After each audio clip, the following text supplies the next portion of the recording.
पाकिस्तान किराए पे दे दिया गया है। ये जानबूझ के पाकिस्तान को कुछ अरब शहजादों को किराए पे दिया जा रहा है। ये बात कोई नहीं कहता, मैंने कही है, मैं जिम्मेदारी से कह रहा हूं।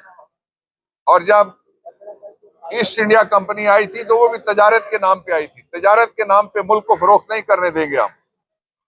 तीसरी और इम्पोर्टेंट बात यह है कि पाकिस्तान की इस वक्त आलमी सतह पे कोई हैसियत इन्होंने नहीं छोड़ी। ये जान के फेडरेशन को तोड़ना चाहते हैं। ये जान के पाकिस्तान के बच्चों को लाखों के हिसाब से पासपोर्ट वाले इदारे ने खुद कहा है कि वो 40,000 पासपोर्ट रोजाना उनके पास एप्लीकेशंस आ रही हैं। तो आप अंदाजा लगाएं, साल में 365 दिन होते हैं कि कितनी एप्लीकेशंस लोग उम्मीद खत्म कर रहे हैं इनमें से। फिर हमें ये 21वीं सदी से निकाल के औरंगजेब वाली सदी में ले जाना चाहते हैं। ये 16वीं सदी में हमें ले जा रहे हैं। ये टेक्नोलॉजी सारी, इस टेक्नोलॉजी को खोलने के लिए जो पिन है उसको कहते हैं वो हराम है।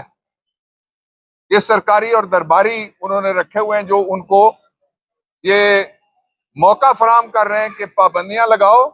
जो बच्चे घरों के अंदर बैठ के, जो बच्चियां घरों के अंदर बैठ के पढ़ते हैं, सारी दुनिया के अंदर जो लोग फ्रीलांसिंग करते हैं उनके रास्ते बंद कर रहे हैं। बराह रास्त पैगाम 2 दफा दिया है। पहली दफा तब जब हमसे हमारा बल्ला छीना गया, इलेक्शन छीनने की मंसूबाबंदी हुई और उसमें बड़े बड़े लोग शामिल हुए।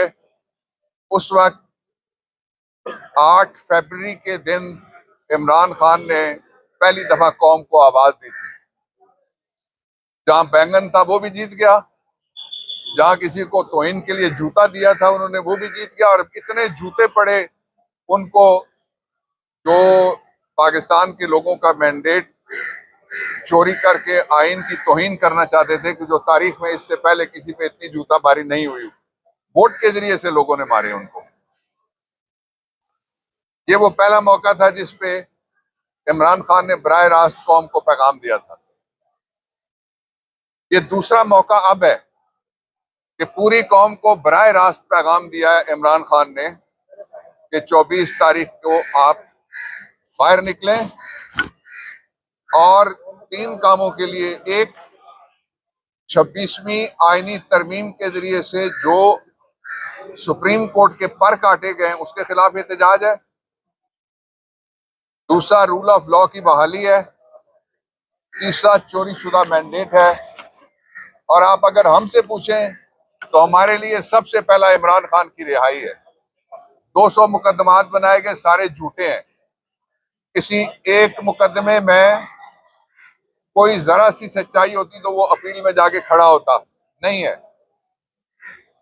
इसलिए इस कॉल के ऊपर पूरी कौम बाहर निकल रही है। पाकिस्तान तहरीक इंसाफ तैयारी कर रही है और हम ये जो एहतजाज इससे पहले 3 हुए हैं, ये उनसे बड़ा एहतजाज होगा। और बहुत सारे लोगों को जो ये कहते थे कि पीटीआई बाहर नहीं निकल सकेगी और उसके लिए उन्होंने किराए के टट्टू बिठा के मुख्तलिफ जगह पे प्रोपेगेंडा किया, उनके मुंह पे वैसा ही आके प्रोपेगेंडा पड़ेगा जिस तरह से वो ट्वीटें करते थे कि ट्रंप ने नहीं जीतना। आप ट्वीटें डिलीट करते फिर रहे हैं, भाग रहे हैं। इस वक्त दूसरा जो अहम इशू है वो ये है कि पाकिस्तान किराए पे दे दिया गया है। पाकिस्तान की ज़राअत को जानबूझ के बर्बाद किया गया है। पाकिस्तान के किसान की गंदम को जानबूझ के नहीं उठाया गया। गंदम टके टोकरी बिकी है। उसका नतीजा है कि अब बुवाई का सीजन है। मैं खुद काश्तकार हूं, उनका बच्चा हूं, इसलिए मैं ये आपको बताना चाहता हूं कि उस तरह की गंदम आप कोई लगाने के लिए इसलिए तैयार नहीं होगा कि आप इंडस्ट्री जो आपको कुछ नहीं दे रही। गंदम खाने के लिए पूरे पाकिस्तान को किसान देता है, चावल किसान देता है, शक्कर पीने वाली उसका गन्ना किसान देता है। किसान के लिए बिजली महंगी और अपनी जो मिलें लगाई हुई हैं उनके सस्ती। किसान के ऊपर नया टैक्स लगाया गया है। इसलिए ये जानबूझ के पाकिस्तान को कुछ अरब शहजादों को किराए पे दिया जा रहा है। ये बात कोई नहीं कहता, मैंने कही है, मैं जिम्मेदारी से कह रहा हूं। और जब ईस्ट इंडिया कंपनी आई थी तो वो भी तजारत के नाम पे आई थी। तजारत के नाम पे मुल्क को फरोख्त नहीं करने देंगे हम। तीसरी और इम्पोर्टेंट बात यह है कि पाकिस्तान की इस वक्त आलमी सतह पे कोई हैसियत इन्होंने नहीं छोड़ी। ये जान के फेडरेशन को तोड़ना चाहते हैं। ये जान के पाकिस्तान के बच्चों को लाखों के हिसाब से पासपोर्ट वाले इदारे ने खुद कहा है कि वो 40,000 पासपोर्ट रोजाना उनके पास एप्लीकेशंस आ रही हैं। तो आप अंदाजा लगाएं, साल में 365 दिन होते हैं कि कितनी एप्लीकेशंस लोग उम्मीद खत्म कर रहे हैं इनमें से। फिर हमें ये 21वीं सदी से निकाल के औरंगजेब वाली सदी में ले जाना चाहते हैं। ये 16वीं सदी में हमें ले जा रहे हैं। ये टेक्नोलॉजी सारी, इस टेक्नोलॉजी को खोलने के लिए जो पिन है उसको कहते हैं वो हराम है। ये सरकारी और दरबारी उन्होंने रखे हुए हैं जो उनको ये मौका फराहम कर रहे हैं कि पाबंदियां लगाओ। जो बच्चे घरों के अंदर बैठ के, जो बच्चियां घरों के अंदर बैठ के पढ़ते हैं, सारी दुनिया के अंदर जो लोग फ्रीलांसिंग करते हैं उनके रास्ते बंद कर रहे हैं।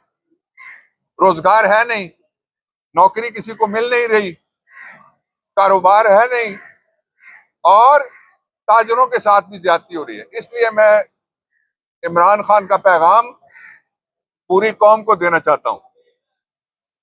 ताजर बरादरी, किसान बरादरी, पाकिस्तान के स्टूडेंट्स, पाकिस्तान के यूथ, पाकिस्तान के वकला, पाकिस्तान के डॉक्टर्स, पाकिस्तान के लोग, ये मुल्क हमें किसी ने फतह नहीं करके दिया, ये कायदे आज़म ने बना के दिया था। ये मुल्क किसी ने जंग लड़ के हमें ला के नहीं दिया, ये मैंने तुम्हारी जंग जीत ली है। ये सियासी लोगों ने मुल्क बनाया था और दयानतदार सियासी लोगों ने मुल्क बनाया था। उसको लूटा जा रहा है। बाप बीमार होता है तो उसका इलाज लंदन में, बेटी बीमार हो जाए तो स्विट्जरलैंड में। आप तो कहते हैं पाकिस्तान में सबसे अच्छे अस्पताल बने हुए, कराओ ना इलाज, म्यू अस्पताल जाओ, गुलाब देवी जाओ, लोगों के साथ खड़े होकर इलाज कराओ, तुम्हें पता लगे किस भाव इलाज होता है, कैसा इलाज होता है, कितना इलाज होता है, किस तरह से इलाज होता है, और एक एक बिस्तर पे कितने मरीज पड़े हुए हैं। इस तरह से रियासत नहीं चल सकती। रियासत चलाने के लिए जरूरी है कि रियासत के लोगों ने जो फैसला दिया है उसको कबूल किया जाए, चोरी शुदा मैंडेट रिकवर किया जाए। और जो लोग ये प्रोपेगेंडा कर रहे हैं कि एहतजाज नहीं होगा, मैं उनको बताना चाहता हूं कि आपकी तनख्वाहें, आपकी मराहत, आपके सरकारी दौरे अपनी जगह, लेकिन इतना झूठ ना बोलें कि नवंबर भी गुजर जाए तो बारिश ना हो आपके झूठ की गर्मी की वजह से। थोड़ा सा अल्लाह का खौफ करें। और फिर ये सारे लोग हैं, इन चेहरों को लोग पहचानते हैं, ये हमेशा डिक्टेटर्स के साथ रहे।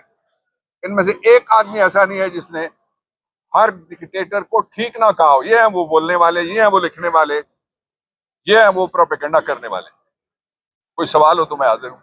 बाबर साहब, आपके ही साथी रहे हैं फवाद चौधरी साहब, तो कहते हैं कि जो पीटीआई की मौजूदा क़यादत है, ना इनके पास कोई हिकमत है, ना इनके पानी है, ना ये इमरान खान को बाहर निकाल सकते हैं, ये कंप्रोमाइज्ड है।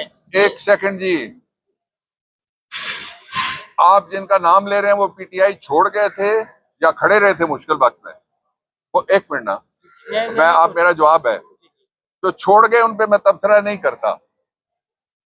वजारतों के मजे लेना और बात है, ऑपोजिशन की हरारत लेना और बात है। उसके लिए मर्दानगी चाहिए, उसके लिए हिम्मत चाहिए, अल्लाह पे ईमान चाहिए, अपने लोगों के ऊपर यकीन चाहिए, और थोड़ा सा हौसला चाहिए। इसलिए मैं किसी पे तबसरा नहीं करूंगा फर्द पे कि बाहर बैठ के, अकरम की मिसाल देता हूं।